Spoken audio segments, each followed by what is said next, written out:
తెలంగాణ ఉద్యమకారుల్లో నలుగురిని తీసుకుంటే వాళ్ళలో మొదటివాడుగా ఉన్నటువంటి వ్యక్తి, కీలక నేత అని చెప్పుకోవచ్చు. ముఖ్యంగా కేసీఆర్ మేనల్లుడు. తెలంగాణలో టీఆర్ఎస్ పెట్టక ముందు నుంచి కేసీఆర్ అనుచరుడిగా, ముఖ్యంగా బిరుదు మేనల్లుడు కావడంతో టీఆర్ఎస్ లో ముఖ్యమైన కీలక వ్యక్తి అని చెప్పుకోవచ్చు. ఇక అప్పటి నుంచి ఎన్ని అవమానాలు ఉన్నప్పటికీ కూడా ఆ పార్టీని అయితే వీడని వ్యక్తి హరీష్ రావు. 2018లో రెండవసారి టీఆర్ఎస్ అధికారంలోకి వచ్చిన తర్వాత హరీష్ రావుకి అయితే మొదట మంత్రి పదవి కూడా ఇవ్వలేదు.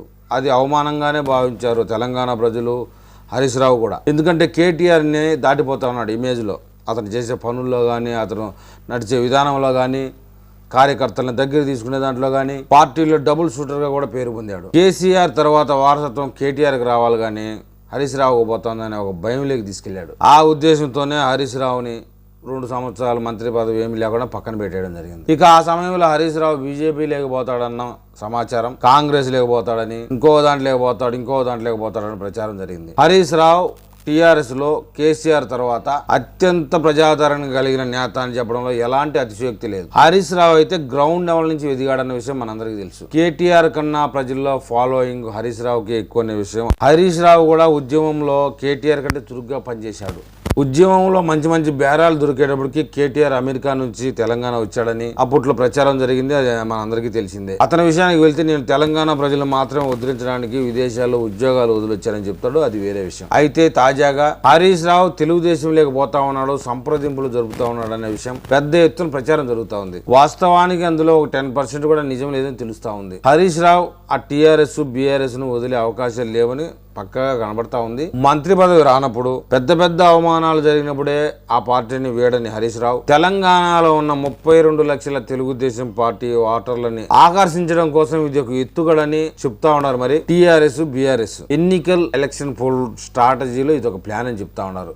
జరిగిపోయిన ఎన్నికల్లో తెలుగుదేశం ఓటర్లన్నీ కాంగ్రెస్ పార్టీకి గంప గుర్తుగా పడడం వల్లనే రేవంత్ రెడ్డి సీఎం కాగలిగాడని పూర్తిగా నమ్ముతా ఉన్నారు బీఆర్ఎస్ పార్టీలో వాళ్ళు. అందువల్లనే కాంగ్రెస్ పార్టీ గెలిచిందని పూర్తి నమ్మకం. రాబోయే ఎన్నికల్లో కూటమి బీజేపీ, జనసేన, తెలుగుదేశం పార్టీ తెలంగాణలో విపరీతమైన ప్రభంజనం సృష్టించే అవకాశం పుష్కలంగా ఉంది. అది అందరికీ తెలుసు. తెలుగుదేశం పార్టీ సింగిల్ గా పోటీ చేస్తే ఒక సీటు గెలవకపోయినా అక్కడ ఉన్నటువంటి 6% ఓట్లు, 32 లక్షల ఓట్లు ఎవరు అధికారంలోకి రావాలో అని నిర్ణయించే శక్తిగా ఉంది అక్కడ ఓటు బ్యాంక్. అందువలన ప్రత్యేకించి చంద్రబాబు నాయుడు పొగడ్డం, చంద్రబాబు నాయుడు గారు హైటెక్ సిటీ కట్టాడనడం, అందువల్లనే హైదరాబాద్ ఈ స్థాయిలో ఉందని చెప్పేసి ఈ మధ్య కేటీఆర్, హరీష్ రావు ఇద్దరు మీడియా ముఖంగా వ్యాఖ్యానించడం, ఓటర్లకి ఇది బిస్కెట్ల రూపంగానే చెప్పుకోవాలి. ఎన్ని బిస్కెట్లు చాక్లెట్లు ఇచ్చినా తెలుగుదేశం పార్టీ ఓట్లు బీఆర్ఎస్ కు ఒక ఓటు పడే ఛాన్స్ లేదనే విషయం అందరికీ తెలిసిందే. చంద్రబాబు నాయుడిని, ఆంధ్ర వాళ్ళని తిట్టకుండా తిట్టి యూట్యూబుల్లో ఇప్పటికే ఉన్నాయి. అవన్నీ మర్చిపోయి ఇప్పుడు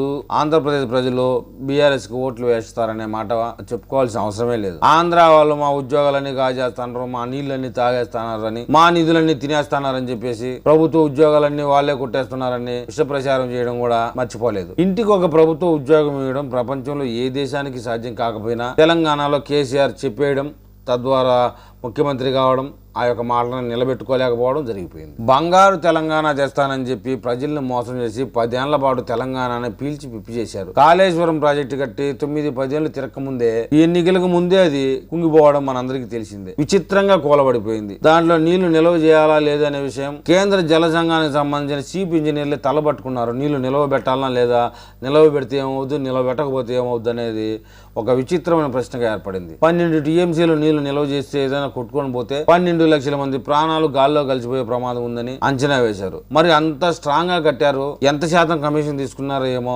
రాబోయే రోజుల్లో హరీష్ రావు తెలుగుదేశం పార్టీ లేకపోతా ఉన్నాడు, బీజేపీ లేకపోతా ఉన్నాడు, కాంగ్రెస్ లేకపోతా ఉన్నాడని అనేటువంటి పిచ్చి పిచ్చి రాతలు, పిచ్చి పిచ్చి వీడియోలు కూడా ఎక్కువగా వస్తా ఉంటాయి. అవన్నీ విజ్ఞులైతే ఎవరు నమ్మరు. అయితే రాజకీయాలు ఏదైనా జరగచ్చు అనే పాయింట్ అయితే ఒకటి ఉంది కాబట్టి హరీష్ రావు అయితే పార్టీ మారే అవకాశాలు 99% లేవు. ఎందుకంటే తెలుగుదేశం పార్టీలో తెలంగాణలో పెద్ద పెద్ద తలకాయలే ఉండారు. హరీష్ రావే ఉండాల్సిన అవసరం లేదు.